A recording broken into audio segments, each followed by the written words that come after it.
La lluvia caía con una fuerza casi violenta sobre Madrid, golpeando los tejados, las marquesinas y las prisas de la gente que intentaba refugiarse como podía.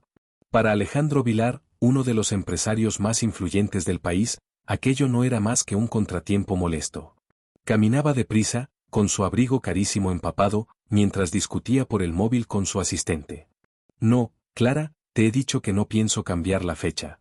Si no les gusta, que busquen otro inversor. Colgó con brusquedad, sin el menor remordimiento. Estaba tan centrado en su enfado que no vio el enorme charco justo frente a él. Iba a pisarlo cuando una voz grave, algo desgastada por el frío y los años, se adelantó. Cuidado, ese bordillo está roto. Alejandro frunció el ceño. A un lado, bajo el resguardo pobre de un soportal, había una mujer sin hogar, envuelta en mantas viejas, el pelo enredado y los ojos hundidos. Podía haber sido cualquiera de esas personas invisibles que él veía a diario pero nunca miraba de verdad. ¿Qué? Escupió él, molesto por la interrupción. Que si das un paso más, vas al suelo. Respondió ella con calma, sin apartar la vista. Como si el destino quisiera darle la razón, una moto pasó derrapando justo en ese instante. La rueda levantó una ola de agua helada que salpicó a Alejandro de abajo arriba. El empresario dio un salto hacia atrás, sobresaltado. Joder. Bufó, mirando a la mujer, que ni sonrió ni mostró burla alguna. Solo observaba. Aquel gesto, esa falta total de interés por impresionarle, desconcertó a Alejandro más que la propia salpicadura. Podías habérmelo dicho antes, murmuró, intentando recuperar su dignidad. Te lo he dicho. Otra cosa es escuchar. Respondió ella, encogiéndose un poco bajo la lluvia. Por un instante, Alejandro estuvo tentado de seguir su camino sin más. Pero algo lo detuvo. Aquella mujer, en una situación que él ni siquiera podría imaginar, había sido la única persona en todo el día que le había hablado sin pedirle nada. Ni dinero, ni favores, ni una oportunidad. Solo le había avisado. No sabía por qué, pero se escuchó preguntando. ¿Cómo te llamas? La mujer tardó unos segundos en responder, como si hiciera demasiado tiempo que nadie le hacía una pregunta tan simple. Lucía. Alejandro asintió, incómodo, sin saber qué añadir. Una racha de viento helado le obligó a ajustar mejor el abrigo. Estaba a punto de marcharse cuando un grito rasgó el sonido de la lluvia. Déjalo ahí. Alejandro giró justo a tiempo para ver a un chaval agarrar su maletín y salir corriendo calle abajo. Él se quedó paralizado, incapaz de reaccionar. Pero alguien sí reaccionó. Lucía. Con un movimiento sorprendentemente rápido, se levantó del suelo, dejó caer las mantas y salió tras el chico. Aunque no logró detenerlo del todo, le cortó el paso, le dio un empujón y el maletín cayó al suelo, golpeando contra el pavimento. ¡Corre!, gritó ella sin aliento. Alejandro por fin reaccionó, corrió hacia ellos, pero el chaval escapó entre los coches. El maletín, sin embargo, seguía ahí.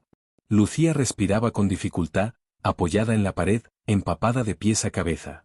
¿Por qué has hecho eso?, preguntó Alejandro, sinceramente desconcertado. Podrías haberte hecho daño.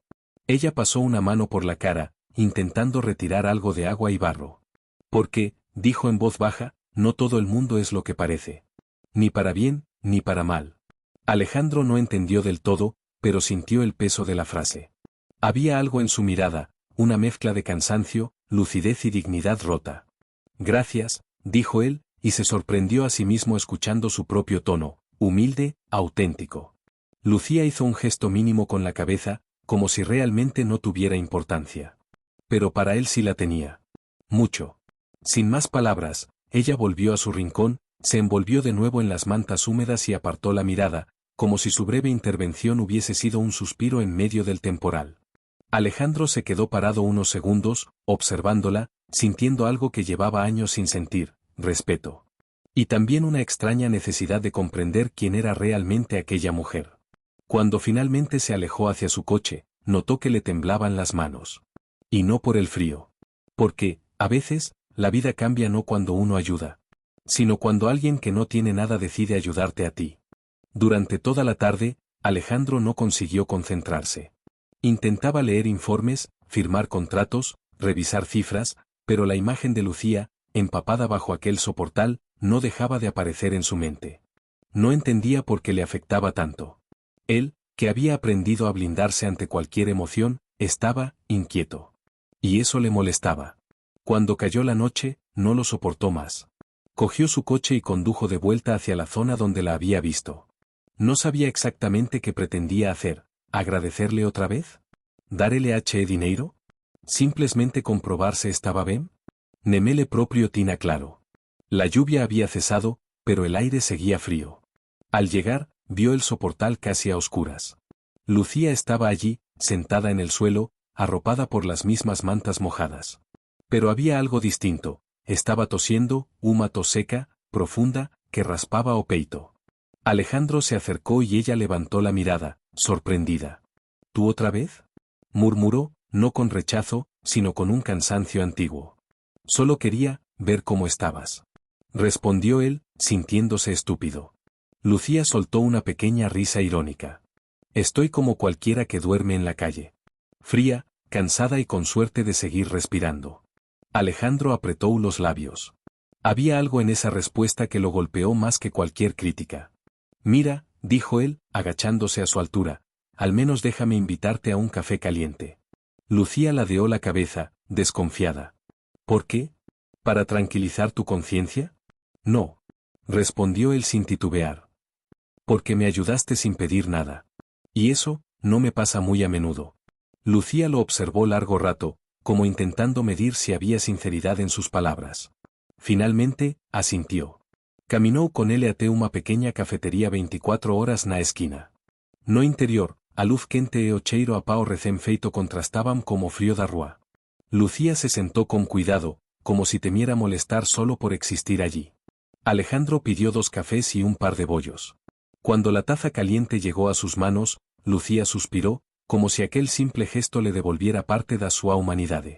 Gracias, dijo, y esa palabra, salida de su boca, resultó inesperadamente suave. Durante unos minutos permanecieron en silencio. Luego, Alejandro decidió romperlo.